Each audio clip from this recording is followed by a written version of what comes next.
Anyways, ganap nga, ay kahit late na nga ng gabi ay nagkaayaan nga kami ni Bebo na magpunta nga ng SM Pulilan. Nagulat nga ako sa kanya dahil kanina pa nga siya nag-aaya at talaga naman nagmamadali na magpunta nga dito sa SM. Actually, alas 8 na nga to ng gabi at isang oras na nga lang magsasara na nga ang SM. Kaya naman pala madaling umalis tong si Bebo, meron pala siyang binabalak na puntahan. Akala ko nga magpapamassage lang kami ng katawan dahil masakit nga ang kasukasuan namin. Abay, nagulat ako nagpunta dito sa gym. Haloko, mali yata kami ng napasukan. Nakshuta.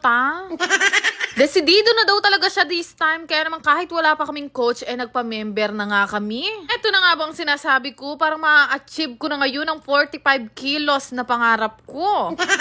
After nga namin magpa-member dun sa may gym, ay pumunta nga kami dito sa may surplus at nagulat naman ako sa mga kaganapan ngayon ni Bebo. Bumibili naman ngayon siya ng mga outfit na susuotin niya. Talaga naman nakakapanibago tong si Bebo. Usually kasi pag nagpupunta kami dito sa SM Pulilan, nagmumukbang nga kami ng mga chicken joy.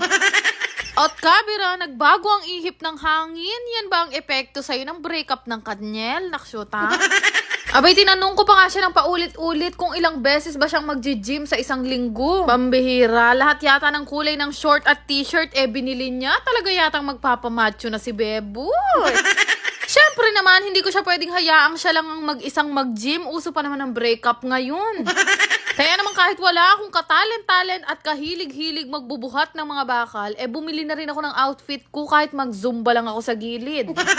At alam nyo ba guys, ito yata ang first time kong makakapag-gym sa tala ng buhay ko. Pero syempre, tumatanda na tayo, kailangan natin mag-glow up para hindi tayo palitan.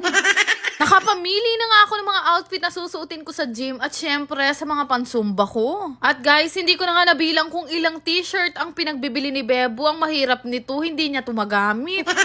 Tinanong ko nga siya kung bakit niya naman naisipang mag-gym. Baka mamaya may natitipuhan na siyang artista. Talaga naman sa kalanda kabatan.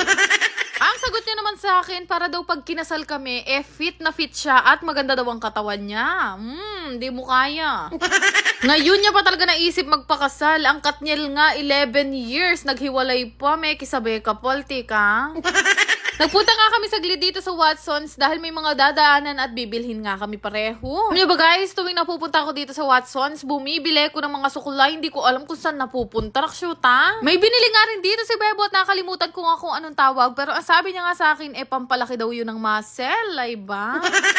Pagkatapos nga namin makumpleto yung mga gagamitin namin sa pang-gym, ay dumiretso na nga kami dito kay Montero Fully Paid. At nag-aya nga siya na kumain nga sa Jollibee. Pambihira, sabi ko sa inyo mukhang malabo namin maggamit yung mga pinagbibili namin. Pero ang sabi niya nga sa akin ay huling kain na nga daw namin to sa Jollibee. Kaya lahat ng gusto namin kainin, orderin na nga namin. Kaya naman in-order ko na itong palagi ko ang ino-order na Jollibee spaghetti na may kasamang extra sauce. Ito rin kasi ang dahilan kung bakit naglakihan ang mga braso ko. Pero okay lang yan dahil ito na nga yung last time na makikita nyo kumakain kami sa fast food at hindi nyo na kami makakasalubong dito. Kumain ay dumiretso na nga kami papunta dito kay Montero Fully Paid at nagbiyahe na nga kami pa uwi. Pag-uwi nga namin ay naisipan nga namin maglinis ng kwarto dahil grabe, sobrang gulo na, parang bodega na nga ang datingan. Ang nakakatuwa naman dito kay Bebo, hindi lang yan basta maitim, masipag din yan.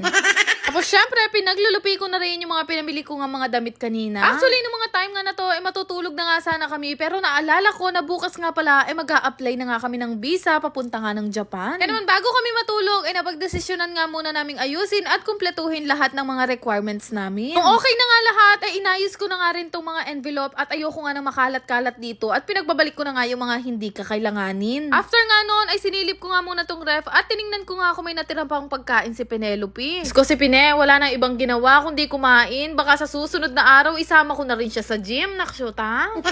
Pagkatapos nga nun, ay naisipan ko na nga magbihis at maghilamos na dahil ako nga ay kating-kating na sa dami ko nga pinaggagawa ngayong araw. O diba, ikuha ko pang mag-transition, magantok na ako kanyan.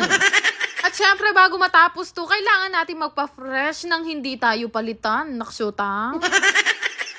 Bago niya skip tong video, gusto ko lang ipakita sa inyo itong nilalaro kong Aurora game. Para mag-register, ilagay nyo lang ang inyong mga phone number, gumawa ng sariling password at i-confirm. Ganun lang kadali, meron na nga kayong account dito sa Aurora game at napakadami nyong pwedeng pagpili ang laro dito. Pero syempre, bago ang lahat, kakailanganin nyo muna mag-cash in. Sobrang dali lang naman mag-cash in guys, sundin nyo lang lahat ng instruction nila and after that, pwede na nga kayong maglaro. Madalas kong ang laruin dito, itong Dragon and Tiger na sobrang dali lang din manalo. Bebet ka lang naman dyan kung magkano yung gusto mong i-bet, tapos meron din silang color game gaya nito. For sure naman, alam nyo na kung ano yung mechanics nito, kagaya lang din sa perya, pero dito, syempre, hindi mo nakakailanganin lumabas. Easy play, easy win nga lang dito sa Aurora game, kaya subukan nyo na ring laruin. Pero paalala lang, ang Aurora game po ay para lamang sa mga matatanda at hindi ko po inire-recommend sa mga bata. Kaya mag-download na kayo gamit ang link na makikita nyo sa comment section. Yan lang naman. Salamat!